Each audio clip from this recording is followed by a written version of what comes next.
What happens when a surging contender jumps weight classes and seasoned champions tease a second belt? Welcome to an MMA landscape brimming with potential upsets, looming retirements, a massive legal settlement, and unrelenting trash talk. We'll dive into Dustin Poirier's surprising endorsement of Ilia Topuria for a lightweight title shot, Dana White's evolving stance on double champs, a hefty antitrust lawsuit settlement that might go unclaimed by some of the UFC's biggest stars, the Dricus Plessis versus Brendan Allen feud at middleweight, Bantamweight madness involving Petr, Merab Dvalishvili, Sean O'Malley, and Song Yadong, callouts from Michael Venom Page at welterweight, Alex Pereira's grappling progress, and Bryce Mitchell's flat earth battle with critics. Intrigued? Let's jump right in. Few fighters speak their minds as candidly as Dustin Poirier. Lately, he's been vocal about what he views as Ilia Topuria's readiness for a title shot at lightweight, despite Topuria's home turf being featherweight. Some in Islam Makhachev's camp argue that Topuria must prove himself at 155 pounds first. Yet Poirier, fresh off a mix of wins and high-profile battles, believes the Georgian-Spanish phenom has already checked enough boxes by finishing top names at 145. Topuria's rapid ascent raises perennial questions. How quickly should a standout from one division get a title fight in another? Makhachev's own team is split, with his coach open to taking on any UFC-approved challenger, but his manager more cautious. Meanwhile, Poirier hints that his own final fight may be just around the corner, possibly headlining a card near his Louisiana roots later this year. Could he be trying to pass the torch by helping usher in a fresh face at the top? The situation illustrates the tension between hype and tradition. The UFC's lightweight division is one of the toughest, and some believe a newcomer, no matter how lethal, should still prove he can beat the likes of Beneil Dariush or Charles Oliveira before facing the champion. Others say star power and spectacular wins supersede old school rules. Either way, Poirier's nod to Topuria is stirring debate. The biggest one is that Ilia Topuria is vacating the featherweight title to move up to lightweight. I know you're on this Legends Only tour right now, but a lot of people seem to want to see that fight. I'm not asking if you would take that fight, but just what do you make of Ilia just vacating the belt and now moving to your division? I mean, it's respectful. It's honorable to vacate the belt, to not hold up division where guys have been working so hard to get their shot at the title. He's doing it the right way, you know, and I've never seen him in person, but if he can make one, you know, everybody says he's heavy, he walks around heavy, but if he can make 145, I don't know how big he is, because some of these lightweights are huge. For a while, double champ was the hottest trend in MMA, with Conor McGregor and Amanda Nunes both holding simultaneous belts. Then, rumors circulated that the UFC no longer supported two belts for one fighter, especially after Ilia Topuria indicated he might jump up in weight. Diego Lopez claimed the promotion was instructing champions to vacate if they switched divisions. Dana White recently dispelled the notion that it's banned altogether, describing his stance as case by case. Essentially, if a champion has decisively ruled a division or proven capable of defending two belts, the UFC may allow it. If the fighter fails to stay active, though, they risk leaving one division in limbo. This middle ground suits the UFC's desire for big headline fights while maintaining momentum in each weight class. At the same time, a different drama unfolds outside the cage: the massive antitrust lawsuit settlement. About 1,000 fighters are eligible for compensation dating back to 2010, splitting $375 million. Surprisingly, big names like Ronda Rousey and Brock Lesnar haven't confirmed if they're claiming any funds. Some might be unaware, others possibly uninterested, but any unclaimed portion goes to those who do file. Lawyers have urged every eligible fighter to take the money, even if they plan to donate it rather than leave it for others. Public sentiment is that ignoring thousands or even millions of dollars is nonsensical, but loyalty, legal strategy, or personal convictions might play a role. While double champs capture headlines, this lawsuit quietly reminds us that business, contracts, settlements, and finances can be as pivotal to a fighter's future as any knockout or submission. Unless you think you can, defend your title. Listen, if there's a guy that thinks he can do it and wants to defend both belts and has accomplished all these great things, I would have no problem with it. But you're going to be busy. Did you think he had more work to do at featherweight? Were you okay with his move, or did you think, I think that he felt he had done everything with the guys that he beat. If you look at who he beat and how he beat them, right?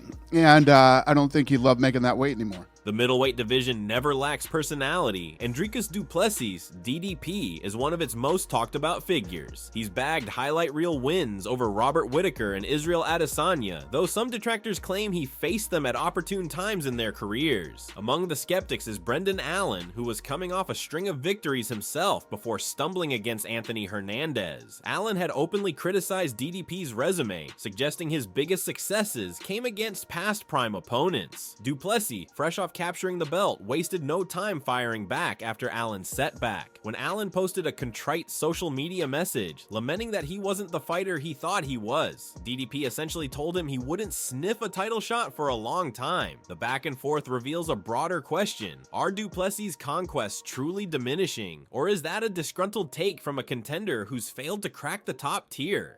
Most fans see Whittaker and Adesanya as very much alive in the title hunt, making Allen's remarks sound like sour grapes. Still, Allen is only 29, with time to rebound from a rough patch. A few decisive wins can propel anyone back into the middleweight spotlight. Regardless, every feud or dismissal shapes the narrative. DDP might have his eyes on even bigger game, while Allen has to claw his way up the ranks. Social media spats aside, the real sorting happens in the cage. It's a dynamic division, full of powerhouses, and one key fight can shift momentum for months. What are your thoughts on the championship fight between DDP and Sean Strickland? If you look at his resume on paper, like, fuck, man, this guy's a stud. But, like, if you really look at it and watch the fights, he fights these guys that have such a great name, but look at the timeline that he fights them. Like, he's fighting them like kind of when they're not really motivated or on their way out, or just Father Time's getting them. Bantamweight is arguably the UFC's deepest division. Petr Yan, once considered a future long-reigning champion, ended up collecting a handful of narrow defeats, some quite controversial, but his more recent bouts showed flashes of the same ruthless technique that earned him the title. Many are itching for a rematch against Merab Dvalishvili, who outworked Yan en route to a unanimous decision in 2023. Yan also has a close call with Sean O'Malley, losing by a razor-thin split decision back in late 2022. Dana White sees commercial gold in an O'Malley-Dvalishvili rematch. Sugar Sean brings a massive following with his flashy style and persona, while Merab's grinding approach and unstoppable cardio earned him a champion's belt. Their differing skill sets and personalities set the stage for a sequel that could eclipse the original in hype, yet the division brims with wild cards. Song Yadong recently scored a victory against Henry Cejudo, albeit through an anticlimactic stoppage after an eye poke left Cejudo unable to continue. Yadong wants a shot at O'Malley if the UFC won't give him a rematch with Cejudo. However, if White leans toward O'Malley versus Merab too, Yadong might have to wait. Meanwhile, Yan keeps calling out both men, ready to avenge his losses. For a champion or top contender, it's always a high-wire act, with multiple challengers jostling for the next shot. Every new result changes the equation. Regardless of who fights whom, Bantamweight seldom disappoints. The speed, power, and ferociousness among its top 10 guarantee fireworks, and plenty of storylines to follow. Regardless of how it ended, how do you feel about everything right now? Sorry, that was totally accident.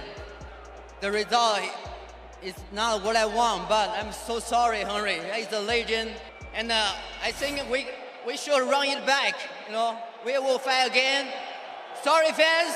Michael Venom Page, MVP, made a stir by jumping to middleweight to face the surging Shara Bullet, and winning in surprising fashion. However, MVP says welterweight is his real domain, and he wants to test his flashy style against elite wrestlers. That's why he's calling out Kamaru Usman and Colby Covington. Both men represent the pinnacle of controlling grappling-based approaches. MVP believes beating a top-tier wrestler is the best way to prove he's more than a striker with flair. The question is whether Usman or Covington find Page's call-out compelling enough. Rankings play a crucial role. A fighter outside the top 5 rarely entices top contenders unless there's a huge promotional push. Meanwhile, Alex Potan Pereira continues developing his ground game under Glover Teixeira's tutelage. He posted training clips showcasing improved wrestling and jiu-jitsu, a clear response to critics who say top grapplers can exploit him. Even Islam Makhachev chimed in, hinting Pereira better be ready to grapple for the full 25 minutes if he expects expects to dominate truly well-rounded opponents. No discussion of controversies is complete without Bryce Mitchell, who's never shied away from expressing unconventional beliefs. His flat earth stance baffled fellow UFC fighters and fans alike, but Mitchell stands firm, offering geometry-based proof in social media videos. Sean Strickland, known for his outspoken nature, took a surprisingly methodical tone in countering Mitchell, explaining basic atmospheric science and inertia. The exchange became a phenomenon, bridging the world of MMA with a broader debate over conspiracy theories. Mitchell also pulled out of a karate combat grappling match, citing a big fight in the works. In parallel, rising featherweight John Silva issued a call-out, vowing to beat him until he sees the earth is round. Mitchell replied that Lord is a title that belongs only to God, throwing a bit of spiritual jibe back at Silva. Whether this feud materializes into a sanctioned octagon battle is anyone's guess. Still, the potential is there for fireworks and a swirl of pre-fight banter. If Mitchell truly has a high-profile fight booked, it might overshadow Silva's challenge, but you never know. The UFC often loves a good storyline, and conspiracy versus reality is a compelling narrative.